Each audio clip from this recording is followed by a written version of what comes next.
Olá, moçada. O assunto de hoje é linha fendida. Vamos recordar por que eu preciso de alguns instrumentos que me permitam medir tensões sobre minha linha de transmissão. Na figura, a gente vê um gerador de impedância interna 50 ohms, uma linha de impedância também 50 ohms e uma carga que aqui tem 100 ohms. Não está aparecendo para vocês aqui porque eu cortei o vídeo para melhorar a definição. Na figura abaixo você tem a tensão presente na linha. Veja que aqui não é o eixo do tempo, mas do espaço. Então, eu tenho uma onda que sai do gerador e vai até a carga e uma onda refletida da carga até o gerador. Se a gente colocar um envelope, ou seja, se eu marcar todos os pontos de tensão que eu vejo na linha, vocês vão perceber agora que eu tenho uma envoltória aqui em cima, que é o módulo da tensão sobre a linha, certo? Vou parar aqui assim a animação. Veja então que eu tenho máximos e mínimos, máximos e mínimos, máximos e mínimos. A distância entre dois pontos máximos é de meio comprimento de onda. A distância de um máximo para um mínimo, 1/4 de comprimento de onda. Para poder medir esses máximos e mínimos na linha, a gente usou a linha artificial. Porém, a linha artificial ela apresenta duas grandes limitações. Ela tem uma limitação em frequência. Acima de uma certa frequência, o nosso modelo não é mais válido e ele gera resultados incorretos. Uma outra limitação é que eu só conseguia medir tensões em passos de 3 em 3 centímetros, onde existiam bornes no qual você podia conectar o seu osciloscópio e ver o sinal. Vamos dar uma olhada agora no instrumento de laboratório realmente profissional, que é a linha fendida. A imagem mostra uma linha fendida, né, coaxial. Né, depois eu vou mostrar por que é coaxial, vocês estão vendo uma vista superior. Uma linha fendida feita pela empresa HP, né, que mais tarde foi rebatizada em Agilent e agora chama Keysight. Dá para perceber aqui uma estrutura condutora, onde eu estou passando o mouse, que é o condutor central. E eu formo um cabo coaxial, né, uma estrutura coaxial, o condutor central.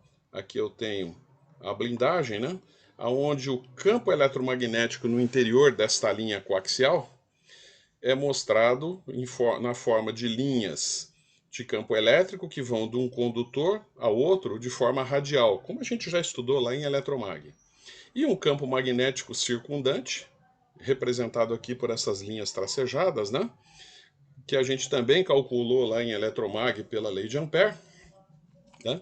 Circundando aqui o condutor central. O conjunto de campo elétrico e campo magnético forma a onda eletromagnética que vai viajar sobre essa linha. A impedância dessa linha, a impedância Z0, ela depende do dielétrico que eu tenho aqui dentro e dos raios do condutor interno e da blindagem. Então a expressão aqui mostra que Z0 vai ser dependente do epsilon relativo. No caso, na linha fendida, vai ser o ar. Então o epsilon relativo aqui é 1. E o log na base 10 da relação do raio da blindagem pelo raio do condutor central. Como eu tenho o ar, a velocidade de propagação é a própria velocidade da luz, 3 vezes 10 à oitava metros por segundo. Aqui um exemplo do que seria a nossa linha fendida, né? A gente constrói uma fenda para poder inserir uma sonda de campo e medir o campo, seja o campo elétrico, seja o campo magnético, né? Então, eu vou ter que abrir uma fenda nessa linha coaxial para poder acessar o campo. Duas vistas. A vista em corte, você tem o coaxial, o raio aqui do condutor central A, e você tem o raio da blindagem medida pelo lado interno da linha B. Aqui em cima a fenda onde é inserida a nossa sonda de campo, nossa ponta de prova. Uma vista em corte longitudinal mostra a linha coaxial, pontilhado seria o condutor central, aonde eu tenho a corrente percorrendo o condutor central e retornando pela blindagem. Eu tenho a nossa sonda que desliza sobre um carrinho, aonde com o auxílio de uma escala aqui, eu consigo descobrir em que posição eu estou fazendo a medida. Visto por cima, eu tenho a fenda. Essa fenda tem que ser bastante estreita para não perturbar a impedância característica da linha. Então, nas extremidades da linha, onde eu vou ter um estreitamento obrigatório por construção, eu vou ter uma pequena variação da impedância Z0. Porém, no meio da linha, essa impedância se mantém quase que constante. E, por construção, é possível até realizar compensações. A fenda tem que ser propositalmente estreita para evitar irradiação do sinal de dentro para fora da linha ou contaminação do sinal que está sendo medido pela sonda de fora para dentro. Eu tenho dois tipos de sondas. Uma sonda de campo magnético, que consiste numa pequena espira, no qual eu inserindo dentro da sonda e as linhas de campo atravessando essa espira, vão induzir uma força eletromotriz aqui nos terminais da minha espira.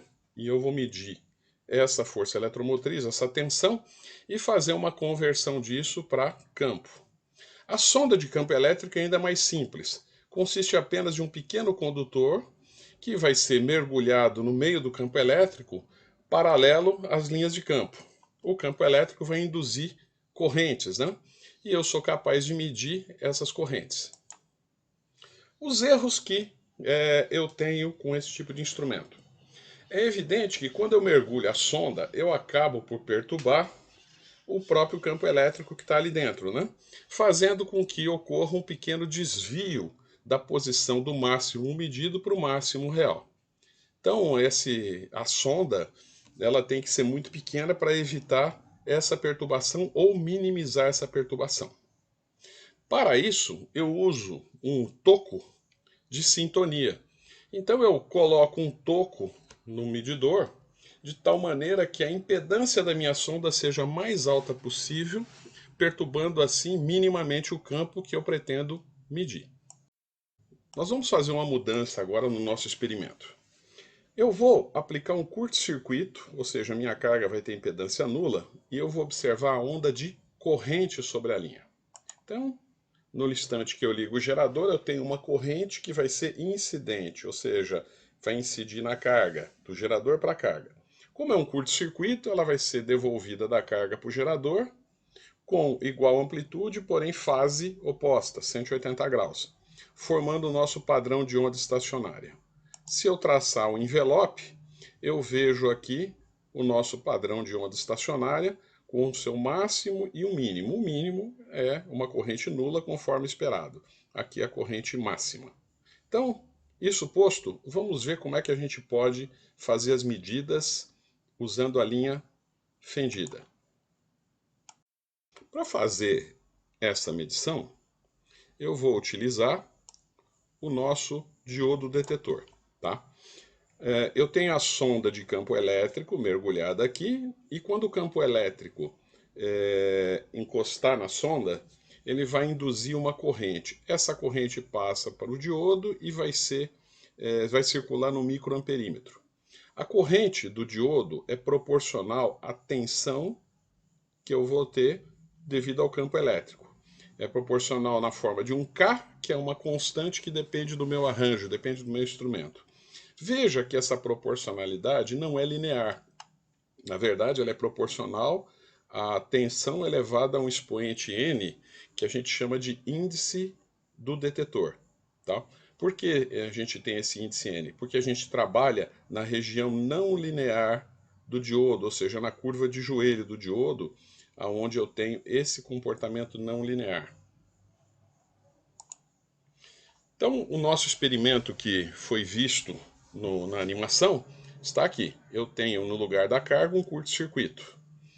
A tensão ao longo dessa linha, Vz, vai apresentar máximos e mínimos.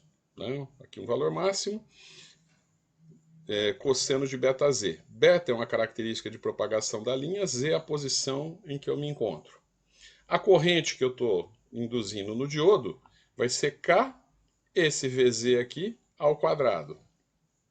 Portanto, né, a corrente no diodo é K, que é uma constante, V elevado a N, cosseno elevado a N, beta Z.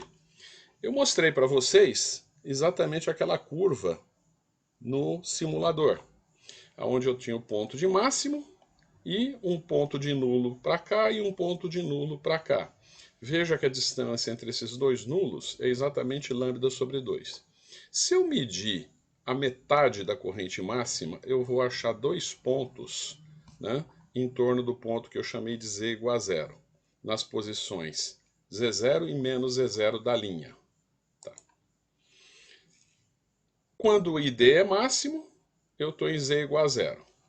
Nas posições mais ou menos Z0, ID é metade de ID máximo. Dividindo um pelo outro, eu tenho uma expressão que vai permitir que eu calcule o índice do detetor.